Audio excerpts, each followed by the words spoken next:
Good morning, good afternoon, everybody.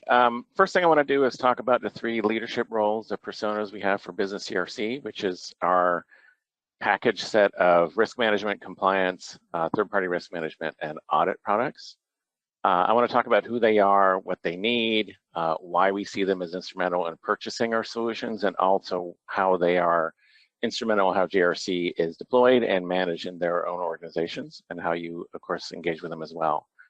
So to be sure, I've talked about this with our sales team to try to level set with them about who they're talking to, who they're sitting across from in a conversation. But it really applies across the whole engagement with these people and their teams, from initial marketing to sales engagement to implementation to support to retention. These are people who are at the top of their game, at the top of their roles in these organizations, and they are instrumental in how they execute and have success with our solutions and with GRC as a whole. I will say that it's common in GRC, in business GRC side of the market, that there's a bit of history.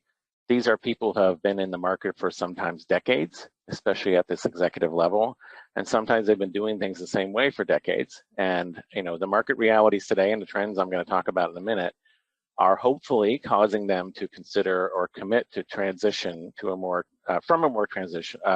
traditional environment to a more modern GRC software solution when they sense the urgency of doing so, which we will talk about in the trends in a second. So there are big shifts in the market, of course, that are driving some of these decisions, and some of these people here we see Chief Risk Officer, Chief Compliance Officer, Chief Audit Executive, to reconsider what they have right now, and of course to make a new investment to increase readiness and increase resiliency in their own organizations. I will also say that buying BusinessGRC is a considered purchase. The sales cycle is typically pretty long. We have people who are more involved, making more decisions, and are doing this in a longer term process than you typically see in a software purchase. They're often moving from a piecemeal or point solution to something that's more mature, something that's more connected, something that's more strategic for their business. In many cases, they're replacing existing systems that they may have had for 10 years, they may have had for longer, and they have a certain way of doing things. So when we work with them, when we want to sell to them, and of course, when we deploy to them, it has to be built on establishing trust and building connections, reiterating that this is the right way forward, kind of working with them very closely to build their considerations for making that purchase and making sure they're making the right purchase with us. So all three of these are leaders in the roles. Chief Risk Officer is looking to balance and optimize risk and rewards. They want to see what's coming in, they want to understand its potential impact, and they want to know what to do about it and what their controls are like, things like this, to be able to manage risks that are now a regular occurrence. So they need automation. They need automation for intake, for analysis, for control activities. They need data visibility for assessment and controls. They need real-time access to reporting and accuracy, all of which help them do their job better, which is, of course, balancing and optimizing risk and rewards. The Chief Compliance Officer has oversight over ethics, regulatory compliance, alignment to policies and procedures, as well as third-party compliance and other operations in the business. It's a pretty big role. It's expanding, as all three of these roles are. What a CCO tends to need is evidence of a sound compliance and control program to be able to champion a culture of compliance and ethics in the organization and define and set standards. They need regulatory updates and an ability to process them. We talk about AI and ML in a lot of cases where these are kind of emerging, but they are a means of allowing people to quickly and accurately process things like regulatory updates. And in a lot of industries, especially finance and healthcare and other highly regulated industries, the number of regulations coming in are unable to be processed by people in people speed. It has to be done by automated systems. So compliance people need this kind of thing. They need centralized access to data and reporting, especially as you look at risk systems and compliance systems and audit systems together. You really do want to reveal connections between risks and be able to surface them to be able to empower you to take action on them more quickly and more accurately. The Chief Audit Executive is looking for independence and access to records and systems. They should have a dotted line to the CEO, but a direct report to the board. They are looking to continuously monitor business internal controls, excuse me, align with regulations and standards. Excuse me, it's morning here in Oregon. And open channels through which they can share findings, reveal flaws in processes, and importantly, to suggest fixes, excuse me, to programs before any kind of external audit or enforcement agency gets involved. So they need to have access and clarity about data and records and things. And nowadays, it's not a periodic kind of thing. They need to be able to do this all the time. So they have that channel to the executives, they have that channel to the board. They want to be able to report what's happening in the company in terms of GRC and be able to accurately and continuously report data and updates. So all of these three buyers have teams with them usually, directors and senior managers of compliance, of risk, and of course of audit. And those people as well work closely with these buyers to make the decisions to purchase a software solution like ours, and of course how and why and where it's deployed and what the priorities are and how to get this off the ground and have a successful program. Let's move to the next slide. So why do they need all that stuff? So there's, we're living in an increasingly volatile world, and the demands in GRC are growing all the time. Our buyers are under pressure to not only handle it all, but make sense of it and define the best strategies to optimize it. Today, a siloed approach, a lack of connections with data and systems and information, a lack of automation and transparency across the business is not really acceptable. It's not really sustainable anymore. People in our roles, in the GRC roles, understand that risks now come from anywhere and can affect the entire business. So where you used to be able to approach risk and compliance in isolation, you can't really do that anymore. Risk spreads like viruses across businesses, across industries, and the ability to address a failure or a risk event in a single isolated location or division and kind of wrap it up and push it away at that point there's no longer as viable as it once was. So you can also no longer do periodic risk assessments. Like I mentioned before, the volume, scale, complexity of risk is such that people can't do these things in a quarterly basis and actually do it competently and protect their business and find those risk opportunities that Murteza mentioned as well. This means that our GRC professionals are more likely to understand today that you need to have a coordinated and connected strategy to identify risks, share data and controls, and apply them efficiently. So I'm going to talk about a couple of things first here along the wheel. I'm going to start with the risk side. First, a risk that's unseen or unknown doesn't help anybody. So there's strong demand in the market for real-time cross-organizational visibility of risks. The sooner you know of a risk and be aware of it, the sooner you can understand its scale, breadth, and depth, how it's going to impact your business, and what are the connections it has with other risks, and if there's any kind of aggregation of these, and then the sooner you can actually manage it. In a connected system, you can link all those alike risks, you can aggregate and score the risks in a holistic way, and of course you can then understand the scale and scope and take advantage of your systems to act on it. Regulators and organizational leadership across the world are looking for assurances of more effective programs, reporting, and action to reduce risks. I think in the last few years, we've seen a rise in the risk environment in terms of a pandemic and a war in Europe and supply chain issues and inflation and other kinds of systemic issues that affect most businesses. And the reality is that regulators understand this is out there and people are threatened by all these changes, but you have to step up and be able to protect your business and find those opportunities in the risk environment to protect the business and have opportunity. In terms of compliance, risk of violations, fines, and reputational damage are always there, but we are in a period of governments around the world enacting more regulations. There's a famously quoted number that there's 250 new regulations a day around the world, and that's probably 2 years old, so it's probably more than that now. There are certainly areas in the world where governments have perhaps newly discovered the power of regulations and are now going a little crazy, but this is the world we live in, and people who work in the compliance space need to be able to understand that and be able to quickly and accurately absorb the regulatory changes and take action to make sure their organizations are aligned to them and their people and all around the world, all the whole organization is able to deal with them. The third-party risk piece it's a hot area right now with good reason. You can run a very good GRC program at your own organization, and you can have insight and visibility into how it runs and where the hotspots are and things like that, but you're never going to have that kind of visibility into a third party.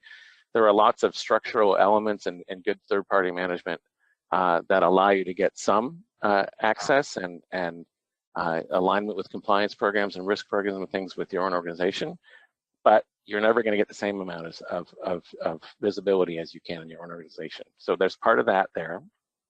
Also, the U.S. DOJ, the Department of Justice in the U.S., has made it pretty clear that your third-party risk is your risk. They don't care that this partner that you're working with is in a distant part of the world and you don't have that access like you have in your own organization. If you're working with them and you haven't protected yourself, they expect you to take responsibility for it. So it's funny that I saw a report recently that said less than 20% of businesses that work, especially internationally, have a third-party risk management program in place. And there's an awful lot of risk there. So this is a space that has an awful lot of opportunity as well. So in an audit space, it's becoming more important to the GRC landscape. People are depending more on audit. It's the third line of defense. This is a methodology for protecting the business before, like I said, it gets in any kind of public space if there's a risk issue or a compliance issue. And they can illuminate the strengths and weaknesses of a program much better than many others can that are kind of in it, since they have that kind of independence. So all of these challenges are creating an environment where an unsiloed system, where native data and information sharing is required, where an unsiloed system doesn't work, and centralized reporting is increasingly in demand. So there's a lot of things happening in the marketplace that I'm sure you see as well when you're engaging with customers and buyers that is putting a lot of pressure on the GRC experts. And it's just escalating. There's more and more of this all the time. There's more demand for systems that can make sense of the GRC world, of the risk world, of compliance.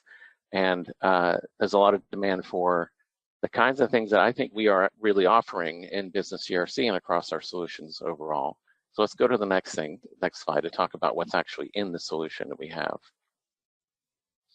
So BusinessGRC includes all the capabilities in the blue box on the left side there, including enterprise operational risk with risk quantification, regulatory compliance, third-party risk management, internal audit, all with AI and mobile components. It's built to be acquired with a broad range of capabilities that allow customers to benefit from the combined data, insights, programs, and processes that define a well-run GRC program. We also have package tiers available to ensure buyers can get the capabilities they need and allows them to scale and expand scope as they need to, as their programs diversify and grow over time. So let's talk about some more. Next slide. The main components of BusinessGRC are these four on the top: risk management, compliance, regulatory compliance, internal audit, and third-party risk. Our risk management capabilities enable customers to document and execute risk management, track and measure key metrics, build and test controls, log and track events, quantify risk via monetary values. That's the measurement piece we just talked about. Our compliance solution enables customers to manage regulatory changes and assess requirements, as well as assess impact and make policy changes. You can track cases and incidents. You can manage and organize compliance requirements across global offices. And you can simplify the alignment of compliance programs to regulations, to expectations, to the organizational culture, and internal guidelines and behaviors, which I think is really important for compliance. It's not just regulatory updates and regulatory alignment.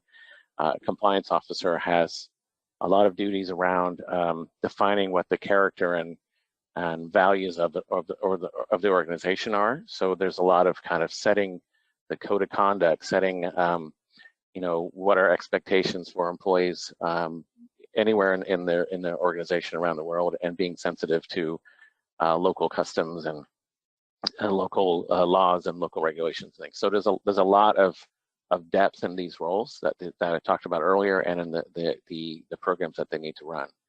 Our internal audit product enables independent and objective audits. Like I talked about, it's really important to an auditor. It can evaluate program elements to identify gaps, needs, and best actions to resolve those concerns and address SOX-related challenges. Our third-party risk management solution enables the business to run their onboarding, collection of business justification, documentation, surveys, questionnaires. They can do assessments and due diligence analysis and perform continuous monitoring. All of this is very central to how a third-party risk program is run. All the key components are there. You know, you can monitor your adverse media, your politically exposed people, your sanctions lists, all those pieces of how you actually continuously monitor a third party to make sure you're protecting your organization from their relative risk. I'm going pretty fast, but I'm going to keep going. I think I have 1 or 2 more slides, so let me get to the next one. So this is a list of all the kind of components of each of our product lines. You can see that there is, you know, key elements, risk quantification, risk control indicators, and in the ERM, ORM element. But I think it's important to note that there are elements that are not really in boxes, although we show them here in boxes, that they are capabilities that can be expressed across, you know, vertical or horizontally in these product lines, where you're sharing data, you're working with connected systems and things, and allowing those who are running these elements to get the benefit of the full solution. And you can see that it's also kind of bookended by the centralized library of data and risks and policies and things at the top part here, and of course by the issues and action management in the bottom. So those kinds of things are what I'm talking about. They kind of work across these systems to give you that kind of centralized visibility, centralized management, and the value of being able to see things across all these elements of the product solution of the BusinessGRC. So let's keep going. So this is our packaging, our bundles. This is how we're making it available to the market right now. On the prime side, customers can acquire a more basic set of solutions that fit programs on the rise and address all the core necessities. In premium, we have more capacity in terms of a regulatory change management. This includes observations also, which is kind of a frontline reporting channel for disclosing the kind of warnings of potential risks. It has policy management to enable the entire policy development and distribution and attestation workflow. It has internal audit and third-party risk management as well, not available in Prime. This is probably the one, the premium is probably the one that we see most often. This is the one that's, it's this minimal configuration. It kind of fits a lot of buyers who are mid-market and larger. It, of course, meets all the main requirements you need for all of those kind of capabilities. But it's nothing that's a huge lift for deployment and implementation. There's some, but not a lot. And so the Enterprise Edition is more likely that fit, where it's larger enterprises. There's more capacity for GRC at scale. There's risk quantification to assess risks. There's case management, whistleblower hotlines, and case management there for issues. There's regulatory engagement for preparing for possible investigations or enforcement activities. And there's AI-powered scoring, issue, and action recommendations.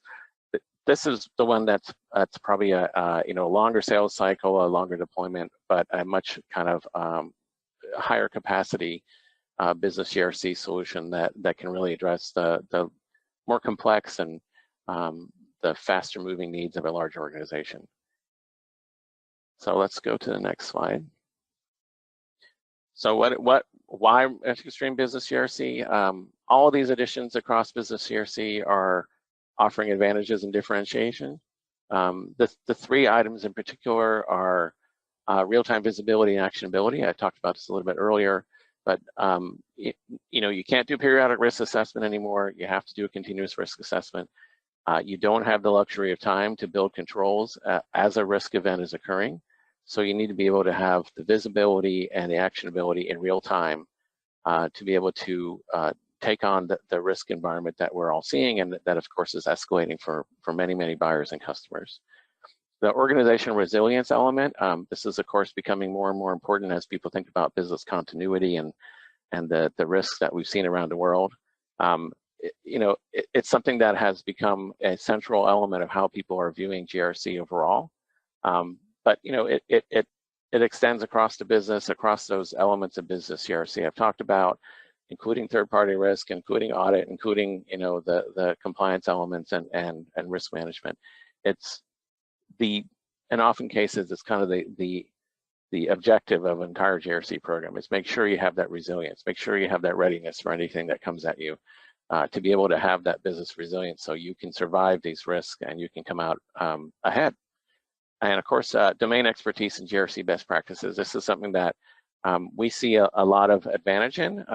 There are many vendors in this space, of course. There are many who offer kind of more simple out-of-the-box solutions. I think our solution is much more robust and has better capacity than most. I've worked in this space for many years, and including at different vendors. I think that the MetricStream solution is built to be able to fit any kind of demand in a GRC space, from the simple to the really complex. And that kind of configurability, that kind of flexibility in solution gives us an awful lot of power to work with customers that are making those changes I talked about earlier, are feeling like the pressures of resiliency and readiness are forcing them to make changes in their GRC solutions. And we have the expertise and the models and the controls and the systems and the automation and everything else that allows them to build a system that really fits their environment and enables them to thrive on risk, as our tag says. But so we have a lot of differentiators and advantages here that I think we're still continuing to invest in innovation. We're still investing in our people and our expertise, and it's a positive growth curve in our futures.